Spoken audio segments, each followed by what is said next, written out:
आपके साथ दिव्या तिवारी और आप देख रहे हैं माहौल टाइट है। मेरठ में सौरभ हत्याकांड को देश अभी तक भूला भी नहीं था कि मेरठ से एक और ऐसा मामला सामने आया है। रविता नाम की महिला ने प्रेमी के साथ मिलकर पति की हत्या कर दी और हत्या को छिपाने के लिए शव के पास सांप रख दिया और परिवार वालों से कहा कि सांप के डसने से मौत हुई है। पुलिस ने जब पति के शव का पोस्टमार्टम कराया तो पत्नी की जहरीली साजिश का पर्दाफाश हुआ। उधर भिवानी में भी एक पत्नी ने प्रेमी संग मिलकर पति की हत्या कर दी। बीते कुछ दिनों से अलग अलग शहरों से पति पत्नी के रिश्तों में क्रूरता और विश्वासघात की भी खबरें सामने आई हैं। कहीं पत्नी पर पति को प्रताड़ित करने के आरोप लगे तो कहीं अवैध संबंधों के चलते हिंसा की घटनाएं उजागर हुई।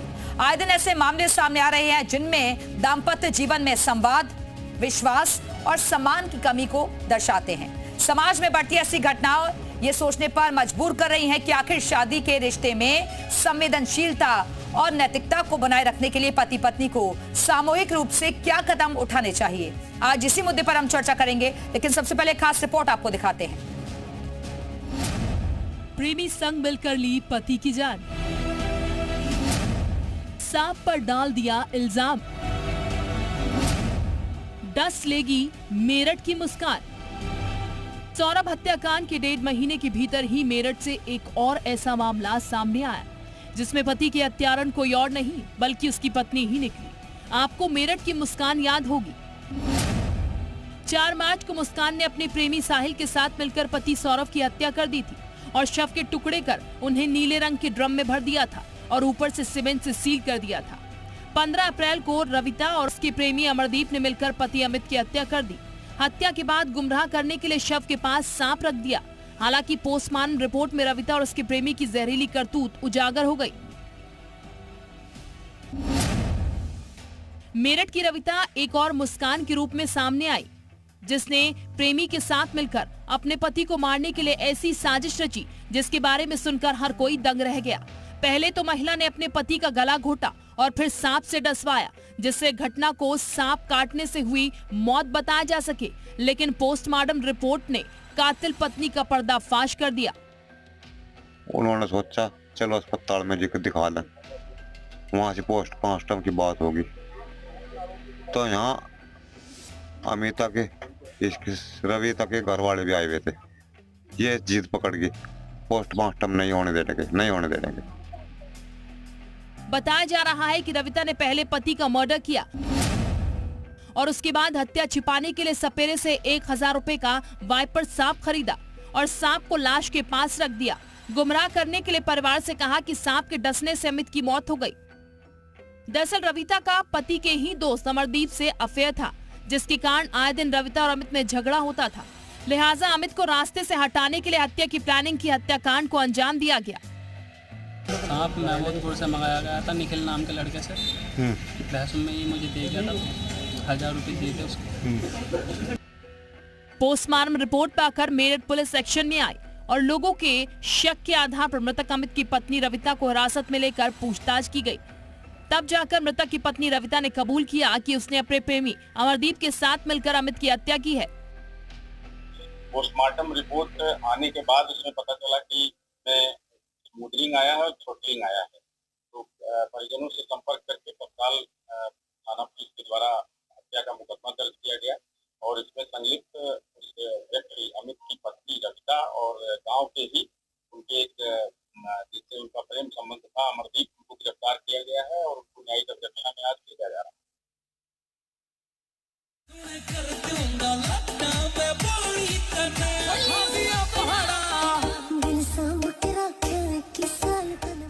हरियाणा के भिवानी में यूपी की मेरठ जैसा खौफनाक हत्याकांड सामने आया है जहां एक महिला ने अपने प्रेमी के साथ मिलकर पति को मार डाला और दोनों ने शव छिपाने के लिए शहर से दूर नाले में शव को डाल दिया। मर्डर के 19 दिन बाद दोनों पकड़े गए और बड़े खुलासे हो रहे हैं।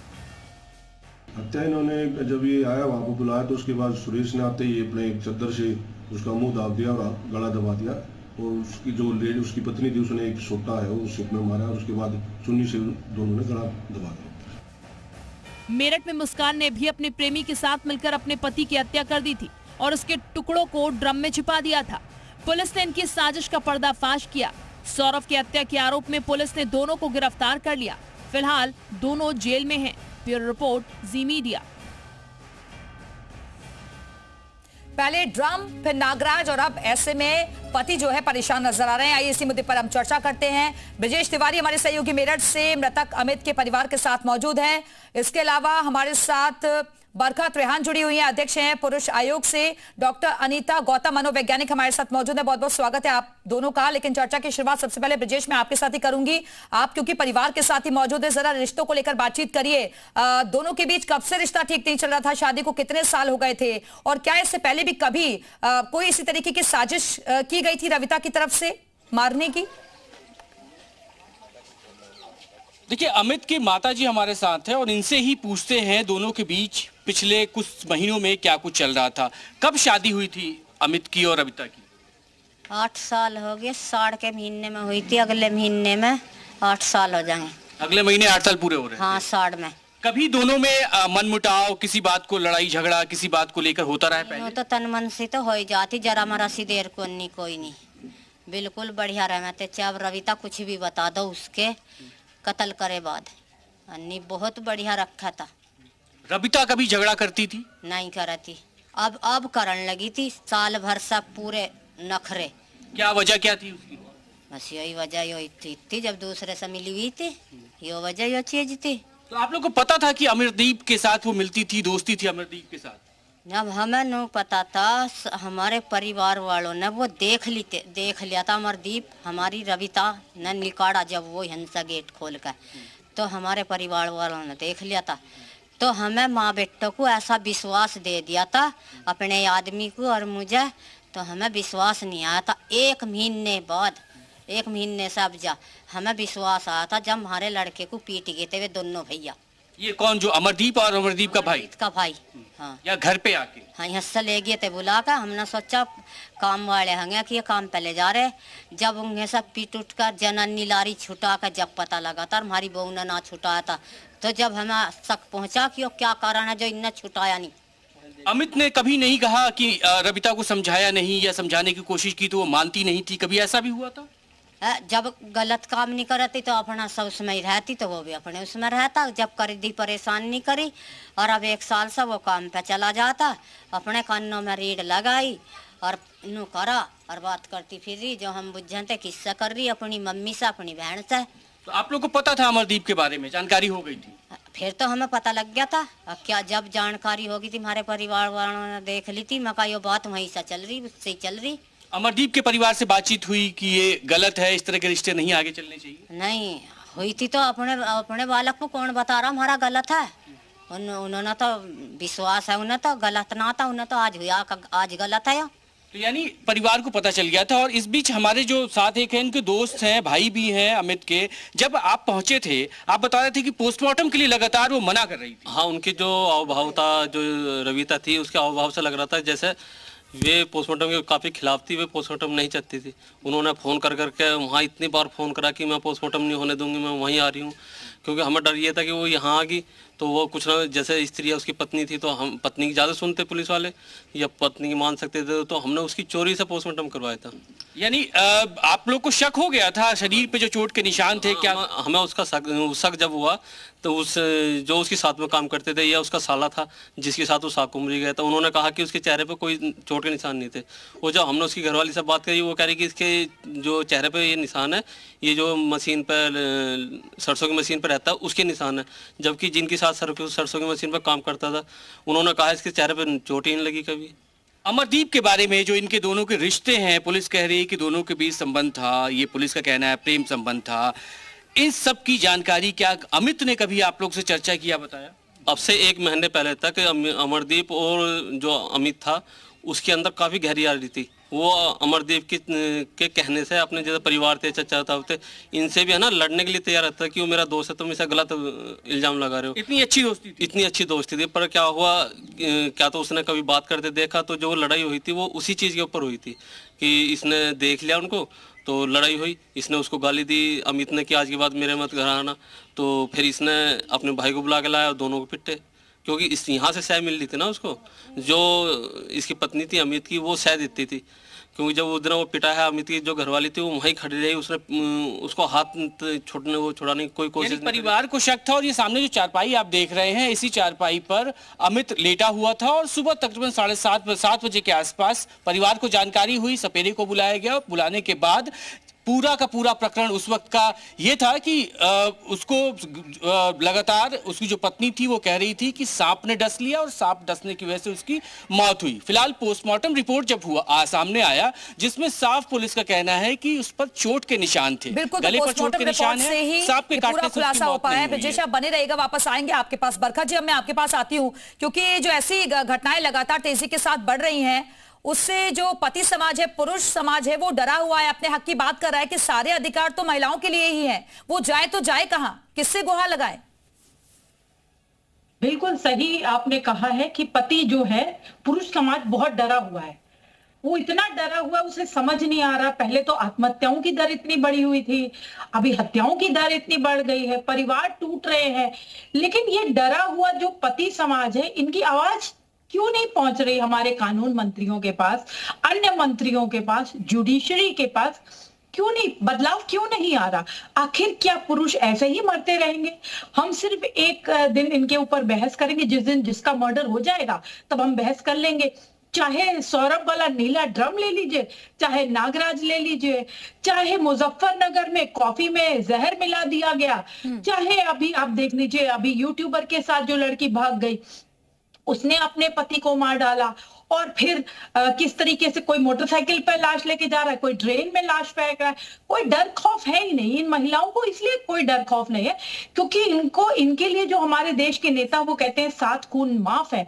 इनको कोई डर भय नहीं, इनको पता है ये क्राइम करेंगी और क्राइम करने के बाद ये अक्सर उससे बच निकलेंगी, बॉयफ्रेंड को फंसा देंगी और हस्बैंड मर जाएगा, बॉयफ्रेंड जेल में चला जाएगा और ये फिर अपनी जिंदगी ऐशो आराम के साथ उसकी प्रॉपर्टी भी हथिया लेंगी। अभी आपने देखा 15 दिन की शादी में जब हमको ये नहीं पता होता कि रिश्तेदार कौन है, भाई बहन कौन है, कौन चाचा है, उसमें 15 दिन में तो उसने 2 लाख की सुपारी देके अपने हस्बैंड को मरवा दिया बॉयफ्रेंड के साथ मिलकर के। लेकिन पैटर्न देखिए इन सभी में, चाहे सौरभ हत्याकांड जो शुरुआत में मेरठ में हुआ था नीले ड्रम वाला, उसमें भी 6 साल की पीहू, फिर जो अभी यूट्यूबर वाला हुआ उसमें 6 साल का मुकुल, यहाँ इस लड़के के 3 बच्चे। इन बच्चों का क्या होगा? ये अनाथ हो गए, इनके सिर से पिता का साया चला गया, वो उनका भविष्य कितना धूमिल हो गया है। क्या ये बच्चे बड़े हो करके क्या समाज में किस तरीके के बच्चे हम तैयार कर रहे हैं? ये सारे बच्चे जो हैं, जो ये सब देख रहे हैं होता हुआ, अपने माओं को देख रहे हैं पिताओं को मारते हुए, इनको क्या संस्कार मिलेंगे? क्या बड़े होंगे? ये जो सवाल आपने उठाया, ये डॉक्टर अनीता से भी मैं कर लेती हूँ। डॉक्टर अनीता, ये जो आसपास हम ऐसी घटनाएं लगातार देख रहे हैं और वो भी कई घटनाएं ऐसी हैं जिसमें बहुत साल हो जाते हैं शादी को। अब इस मामले में भी आप देख लीजिए, 8 साल का समय बिताया दोनों ने एक साथ और फिर ये अंजाम हुआ उस रिश्ते का। आखिरकार क्या मन में चलता है और इसका क्या तरीका हो सकता है ताकि ऐसी घटनाओं को रोका जा सके? मन में क्या चल रहा होता है उस वक्त जब ऐसी आपस में बनती नहीं है, रोज झगड़े होते हैं आए दिन? हिम्मत आती कहां से ऐसी घटनाओं को अंजाम देने के लिए? बिल्कुल सही कहा कि जैसे ये एक दिन में ऐसा नहीं होता है कि और हस्बैंड वाइफ के बीच में लड़ाई झगड़े हो जाए। जैसा कि आपने कहा कि 8 साल की लंबी शादी है, कई बार ऐसा लगता है कि 8 साल की शादी के अंदर लोगों के अंदर, हस्बैंड वाइफ के अंदर इतनी अंडरस्टैंडिंग आ जाती है कि बिना कहे एक दूसरे की बातें समझने लग जाते हैं। पर कहीं ना कहीं आज के परिवेश के अंदर वो अंडरस्टैंडिंग बन ही नहीं पा रही है, एक मनमुटाव हमेशा बना हुआ है। स्पेशली इस केस के अंदर, तो रविता के केस के अंदर उनकी मदर ने कहा है कि 7 साल और इनफैक्ट अभी 1-2 महीने तक, 1 साल पहले तक उन दोनों के बीच में काफी अच्छी अंडरस्टैंडिंग थी, वो बहुत अच्छे से रखता था, दोनों में प्यार भी बहुत था, लड़ाई नहीं थी। पर अब सडनली ऐसा क्या है? तो सोचने वाली बात है कि क्यों पति पत्नी के बीच में दरार आ रही है, क्या कारण है, क्यों तीसरे की एंट्री होती है, क्यों उसके बाद दोनों के बीच के अंदर मनमुटाव हो जाता है। मैं इसके अंदर कहूंगी कि कम्युनिकेशन गैप कहीं ना कहीं एक बड़ा रीजन है, जिसके अंदर पति पत्नी एक दूसरे से बात नहीं कर पाते, अपने मन की बातें साझा नहीं कर पाते, तो कोई भी चीज उनके बीच में आ जाती है और दूरियां बढ़ जाती है। दूसरा बड़ा कारण है फोन, सोशल मीडिया, स्मार्टफोन। क्या होता है कि जब पहले हस्बैंड वाइफ एक कमरे में रहते थे, बात करते थे, एक दूसरे के मन की बातें करते थे, चाहे दिन में कितनी लड़ाई हो, रात के अंदर कम से कम एक दूसरे से बात करके उसको सॉल्व करने की कोशिश करते थे। पर आज का सिनेरियो क्या है कि अगर लड़ाई होती है तो एक दूसरे से बात नहीं करेंगे, अपने अपने फोन के अंदर बिजी हो जाएंगे, फिर वो अपने आप तो दूर होती नहीं है चीजें, वो दूरियां बढ़ती चली जाती है।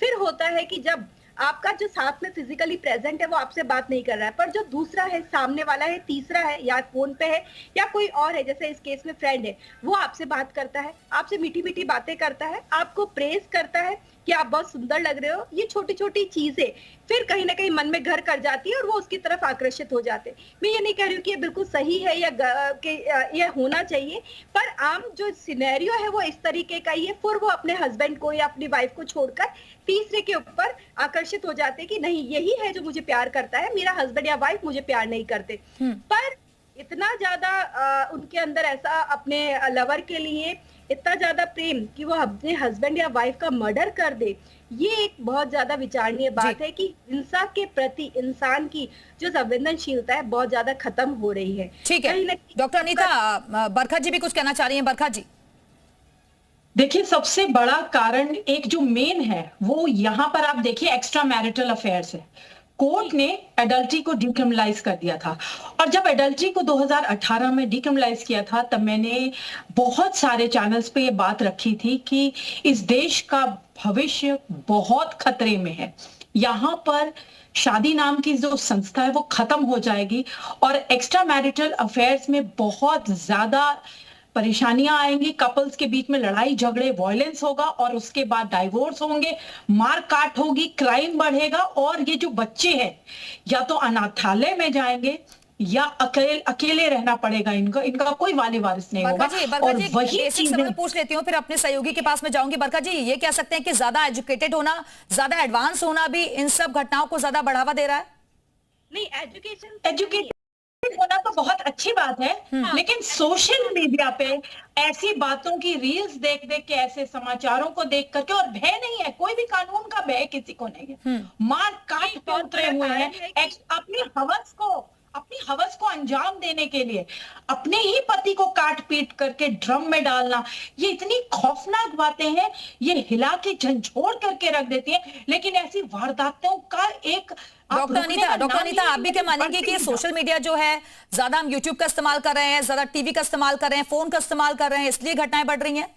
बिल्कुल, ये बिल्कुल बहुत सही है, क्योंकि वेब सीरीज में आप क्या देख रहे हैं, यही न्यूडिटी तो देख रहे हैं, हिंसा ही तो देख रहे हैं। जब रोज इंसान इन सब चीजों को देखेगा तो उसके प्रति संवेदनशीलता खत्म हो जाएगी, क्योंकि वेब सीरीज के अंदर तीसरे की एंट्री बिल्कुल वाजिब दिखाई जाती है, उसको बिल्कुल नॉर्मलाइज किया जाता है। आपकी किसी चीज को नॉर्मलाइज किया जाएगा, और इनफैक्ट कई क्वेश्चंस और कई बार इनफैक्ट जब ये लाइव टॉक्स होते हैं उसके अंदर भी ये बताते हैं कि ये सब बिल्कुल नॉर्मल है, आप किसी और के प्रति आकर्षित हो गए हो।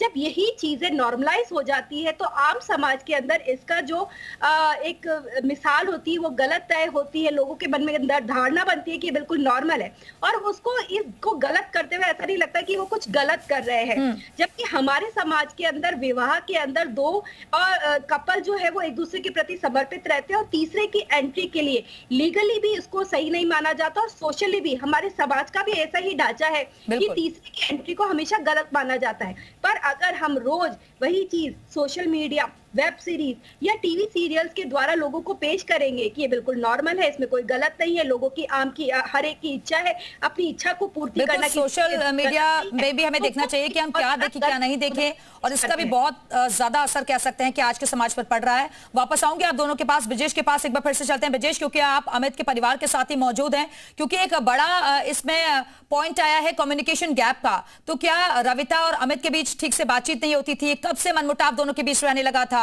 इसको लेकर और डिटेल्स में बातचीत करिए जरा।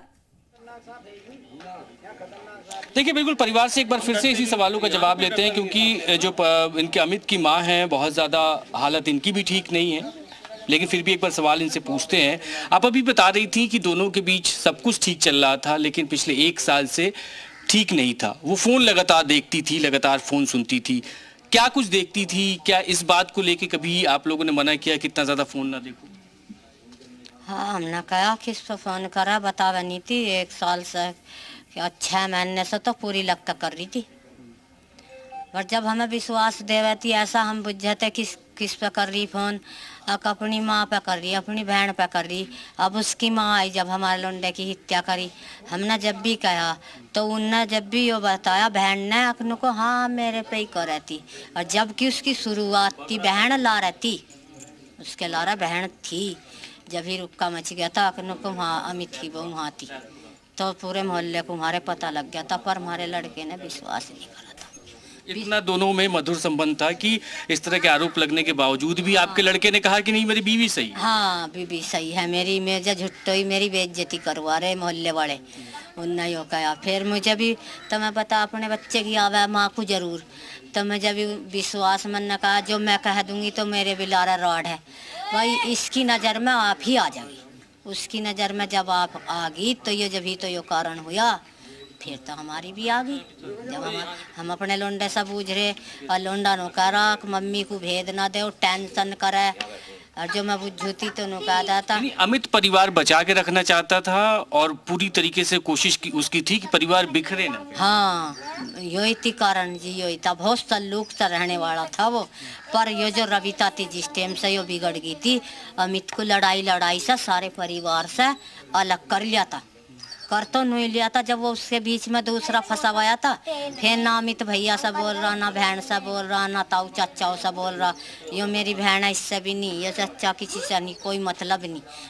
अमरदीप घर पे आता रहता था? हाँ आता रहता था, पर उसका यो शक तो नहीं था कि यो किस सोबत बैठ रहा, यो क्या करेगा, उसका यो नहीं पता था कि यो ऐसा करेगा। वो तो अब 1 महीने से उसका भेद खुल गया था। 1 महीने पहले परिवार को पता चला था। जब 1 महीने पहले पता चला था तो क्या आप लोगों ने कुछ और बीच में हस्तक्षेप करके समझाने की कोशिश की? नहीं, ऐसा जो था ना, 1 महीने पहले पता चला कि कुछ दिक्कत है, जैसे कि कोई घर पे आ रहा है, इसको तब भी विश्वास नहीं हुआ।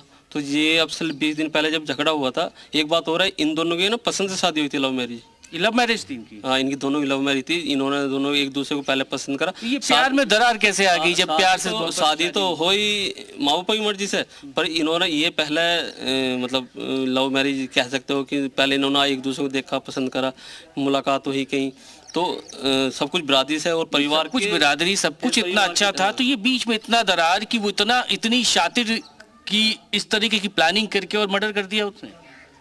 ये 1 महीने में से जो अमित था, इसको पता चला कि मेरी घरवाली जैसे इस पूरी घटना को देखकर भी तमाम सवाल खड़े हो रहे हैं। सवाल ये कि पहले एक दौर वो भी रहता था जिसमें, क्योंकि इस केस में भी लव मैरिज हुई थी, आपसी पसंद से शादी हुई थी, दोनों एक साथ खुश भी थे, इतने सालों तक का सफर साथ में बिताया। लेकिन अब महिलाएं इतनी ज्यादा, पहले हम कहते थे कि घर का मामला जो है घर में ही रहना चाहिए, लेकिन आज का दौर बदल गया है। आजकल अगर थोड़ी सी भी प्रॉब्लम होती है तो लोग थाने पहुंच जाते हैं। तो पुरुष ऐसे में क्या करें? पुरुष कहां जाएं? अपनी फरियाद किसको बताएं, भले ही वो मामला झूठा क्यों ना हो? देखिए पुरुष की फरियाद कहीं नहीं सुनी जाती है, ना ही वो कहीं जा सकते, कोई पटल नहीं है। यही तो हमारी सरकार से लगातार मांग थी कि एक मेंस कमीशन का गठन हो, जल्द से जल्द हो, जो सरकार द्वारा हो, एक हेल्पलाइन नंबर हो। देखिए ये सारे पुरुष प्रताड़ित इतने ज्यादा हो रहे, इतने परेशान हो रहे। देखिए आपने यहाँ पे कहा कि इनके रिलेशनशिप बहुत अच्छा चल रहा था, लेकिन फिर भी वो घुट घुट के मर रहा था, क्योंकि वो किसी को बताएगा भी कि मेरी पत्नी का किसी के साथ अफेयर है, तो वो क्या कोई इसकी मदद नहीं कर सकता। और जिस दिन वो खुल करके पत्नी को बोल देगा, पत्नी उसके ऊपर इतने सारे केसेस डाल देगी कि उसको कोर्ट में जाकर के अनगिनत केसेस डील करने पड़ेंगे, और उसको एक ना एक दिन आत्महत्या की ओर जाना पड़ेगा, क्योंकि कोर्ट में उसकी कोई सुनवाई नहीं, पुलिस स्टेशन में कोई सुनवाई नहीं है। ये डाइवोर्स रेट इसीलिए तो बढ़ रहे हैं। देखिए कहीं कोई पतियों की सुनवाई नहीं हो रही, इसको लेकर भी उनके अधिकारों को लेकर सवाल खड़े हो रहे हैं। फिलहाल के लिए बहुत बहुत शुक्रिया आप सभी का इस चर्चा में शामिल होने के लिए। इसी के साथ ही माहौल टाइट है में अभी के लिए फिलहाल इतना ही। वक्त एक छोटे से ब्रेक।